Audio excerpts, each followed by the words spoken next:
takdir mempertemukan mereka dalam satu panggung kehidupan yang sama. Saya, Deswita Ayu Larasati, adalah narator yang menemani Anda dalam perjalanan kisah ini. Dengan tokoh utama Muhammad Rivaldo Yudhistira sebagai raja yang baik hati dan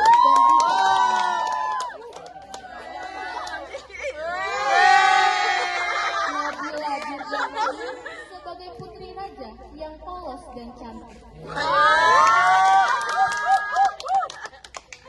Muhammad Nusair Arsyah sebagai adik raja yang haus akan tahta. Delta Antasari sebagai penasihat raja yang bermuka dua. Dipa Priyanto dan Muhammad Apriansyah sebagai pengawal setia penjaga kerajaan. Serta Muhammad Is Amrullah sebagai pengembara sakti yang berhati mulia.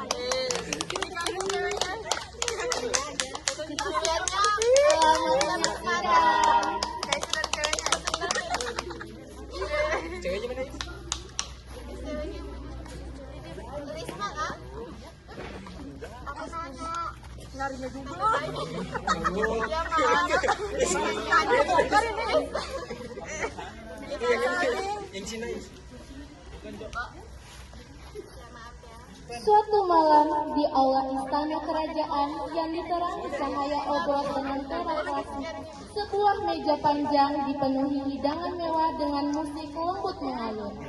Raja duduk di singgasana megahnya yang terletak di ujung aula di samping putri kesayangannya. Para pengawal berjaga tak jauh dari sana. Penasihat raja juga berdiri di sisi singgasana. Minumlah, bersukaria. Ayah, tampak lebih cerah malam hari ini. Aku senang melihat rakyat begitu bahagia. Itu sudah tugasku sebagai raja, putriku. Selama aku memerintah rakyat pada kekurangan. Kakakku yang mulia, izinkan aku mempersembahkan minuman ini secara langsung. Anggur terbaik dari kebun selatan. Adikku, terang sekali kamu menunjukkan perhatian seperti ini. Bukankah sudah sepatutnya adik menghormati kakaknya, terlebih lagi rajanya? Sungguh pemandangan yang indah. Persaudaraan keluarga kerajaan adalah simbol kekuatan negeri ini. Silahkan Kakanda, semoga minuman ini menyegarkan tubuhmu dan pikiranmu. Paman, kau sendiri yang membawakannya? Tentu putriku, apakah kamu meragukan niatku? Tidak, hanya saja... Sudahlah, ia adikku sendiri. Apa yang perlu dikhawatirkan? Untuk kejayaan kerajaan Swarna Bumi.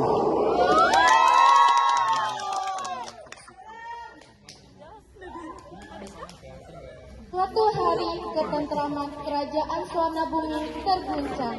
Sang raja tiba-tiba terserang penyakit kulit yang aneh dan misterius. Kulitnya melepuh, tubuhnya lemah, dan ia terbaring tak berdaya di ranjang istana. Tabib-tabib kerajaan telah berusaha, namun tak ada satupun yang mampu menyembuhkannya. Dalam keputusasaan, raja memerintahkan untuk mengumumkan sayembara besar ke seluruh penjuru negeri.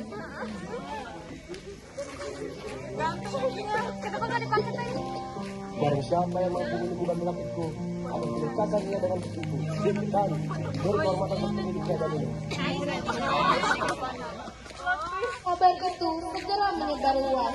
Banyak tabib dan orang sakti mencoba peruntungan, namun semuanya gagal.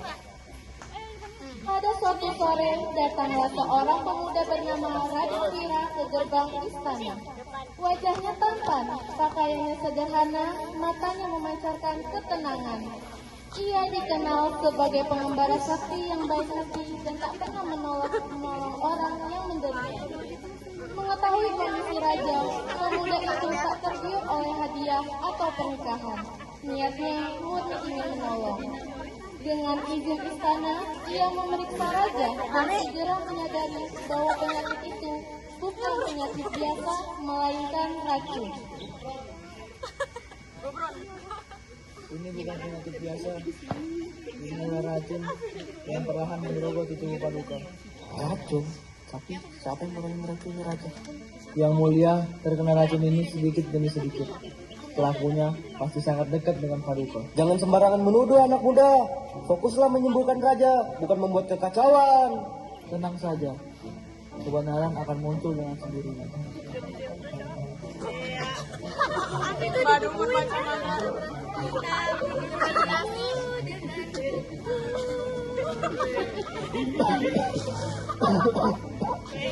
Tubuhku terasa lebih ringan.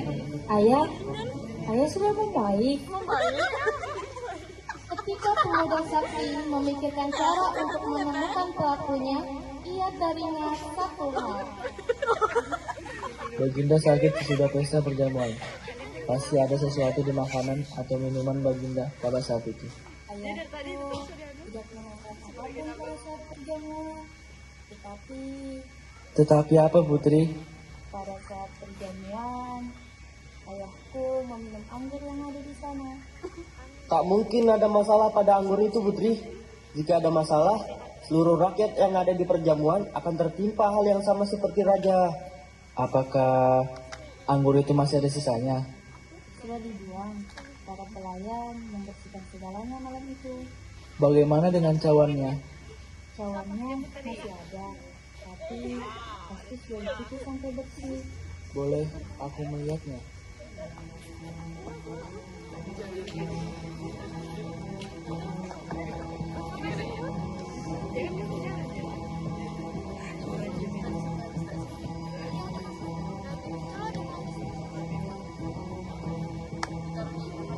Racun tertentu mengikat logam dan meninggalkan bekas. Ia bisa dibersihkan, tetapi tak bisa dihapus seluruhnya. Lihat, serbuk itu berwarna. Itu cawan dari paman. Berarti Racun ini berasal dari cawan. Pelakunya adalah adik raja sendiri. Tidak, itu tidak benar. Aku tidak melakukan apa-apa. Ini semua dari penasihat bermuka duamu itu. Bukti sudah ditemukan. Adik raja ingin merebut tahta dengan cara licik. Adikku, bagaimana kamu melakukan ini? Kamu tidak pantas menjadi raja, karena aku yang lebih layak. dengan emosi, raja memerintahkan pengawal untuk menangkap penasihat dan adiknya untuk dihukum. Setelah mereka pergi, raja memuji keberanian pemuda sakti. Terima kasih pemuda sakti, kau telah menyelamatkan nyawaku. Apa yang kau inginkan sebagai imbalan? Saya hanya ingin membantu Baginda. Tapi jika diperbolehkan, saya ingin menikahi putri Baginda. Putri raja tersenyum dan raja pun setuju.